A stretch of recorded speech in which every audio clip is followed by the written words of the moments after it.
Hi everyone, this is Michael with Bad Goblin Games. We're going to talk a bit about the core mechanic we use in Ages of Conflict. So the core mechanic we ultimately went with is a D10 dice pool versus a target number, also known as a dice pool versus a success number.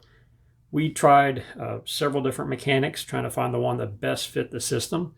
We ultimately went with a dice pool, and we ultimately went with D10s. So we chose D10s as they're pretty small, pretty easy to handle. I mean, they're not large and clunky. They're easy to pick up, and they give us a good range of options. So with this mechanic, with the dice pool versus a target number, you're rolling your dice pool, and you want at least one of the results to equal or exceed the target number. So let's just kind of go through a couple of examples in case you're not familiar with it.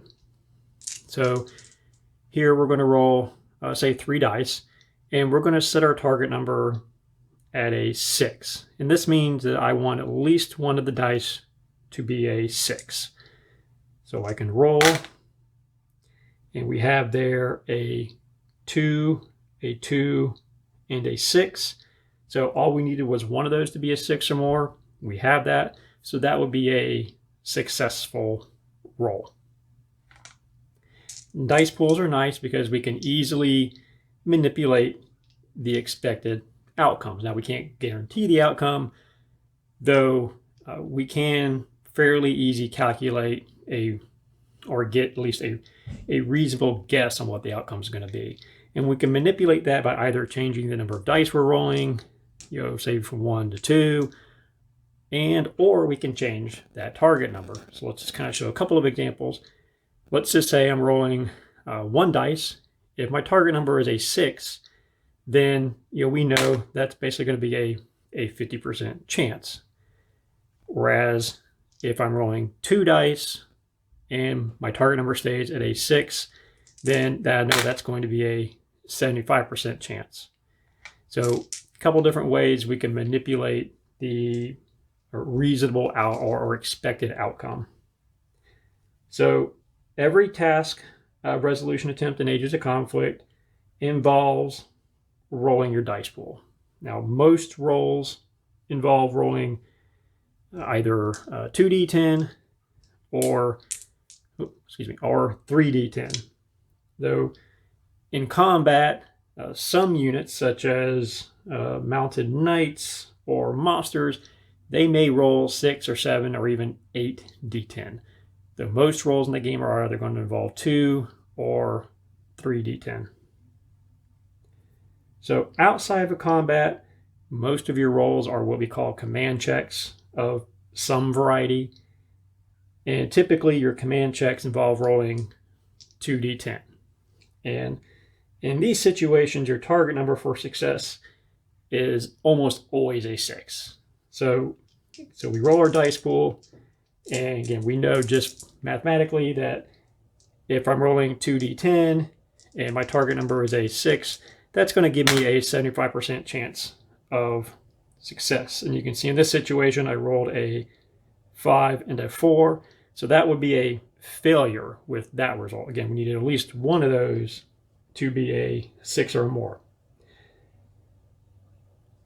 With your command checks, you only need 1 success, though there are some circumstances such as when you're rolling to remove break tokens, that more successes is better. So again, if I go back and I roll my command check, again, 2 failures. If I'm rolling for just a standard command check, I only need 1 of these dice to be a success. If I'm rolling to, say, remove break tokens, then the more successes I have, the better. Now, in combat, the situation changes a bit. So the target number in combat is variable depending upon your opponent's defense, and the number of successes always matters. So let's kind of, again, a couple of examples here. Most units in combat are going to roll, say, 3d10. So I'm going to roll, and if I'm rolling against an opponent with no armor, then my target number is typically going to be a 2. So this is no armor. So 2 or more here is a high degree of success. So if I roll, and we see here we have 3 successes. We have a 7, an 8, and a 10. So again, in combat, the number of successes does matter. So that would be better than, say, if I had rolled, say a 10 and a 1 and a 1. So that would be only 1 success, and in combat, that would still be a successful attack, though it wouldn't be as good as if I had rolled 3 successes. Now that target number 2 is against somebody with no armor. If I'm rolling, let's say somebody who's wearing better than average armor or better than average defense, that target number can be, say, a 7. So again, I roll my dice, and we have, let's see, we have a 2, and a 10. So my target number was a 7. I have 1 success. So still a successful attack, but not as good as if I had rolled, say, 2 successes or 3 successes. So we're not going to go any deeper into combat in this video, because we do have a different video that covers combat more in depth, though just understand that outside of combat, you're typically rolling command checks, which are 2 dice, and our target number is almost always going to be a 6.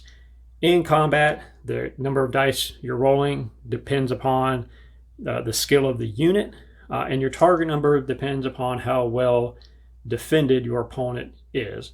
And there are also some circumstances bonus. So if I'm using, say, a bow and my opponent is behind cover, I might go from 3 dice, down to 2 dice, or maybe my opponent gets an armor bonus or defense bonus, something along those lines. So the situation does change, just kind of depending upon circumstance when you're in combat. Well, that's going to do it for the basics of the Ages of Conflict core mechanic.